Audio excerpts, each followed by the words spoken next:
টিফিনেতে কি খাবো ভেবে যদি না পাও, এরকম বানিয়ে ফেলো চিকেন চাও। প্রথমে চিকেনটাকে ছোট ছোট করে কেটে নেব। আমি এখানে চিকেনের সলিড পিসটাকে নিয়েছি।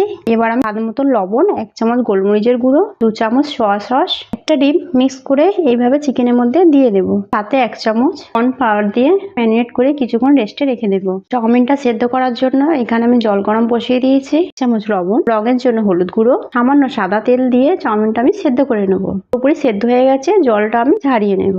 কড়াইতে সামান্য তেল দিয়ে ম্যারিনেট করা চিকেনটা আমি এবার ভেজে নেব। এখানে নতুন করে মশলা কিছু আমি অ্যাড করলাম না। এবার চাউমিনটা বানানোর জন্য সাদা তেল, কিছুটা রসুন কুচি, সামান্য আদা বাটা, বাঁধাকপি, গাজর, ক্যাপসিকাম, কাঁচা লঙ্কা কুচি, স্বাদ মতো লবণ, গোলমরিচের গুঁড়ো, সোয়া সস, চিলি সস, টমেটোর সস দিয়ে সবজিগুলো আমি ভালোভাবে ভেজে নেব। এখানে আমি ভেজে রাখা চিকেনটা অ্যাড করলাম। কিছুক্ষণ নাড়াচাড়া করে ফাইনালি চাউমিনটা আমি দিয়ে দেবো।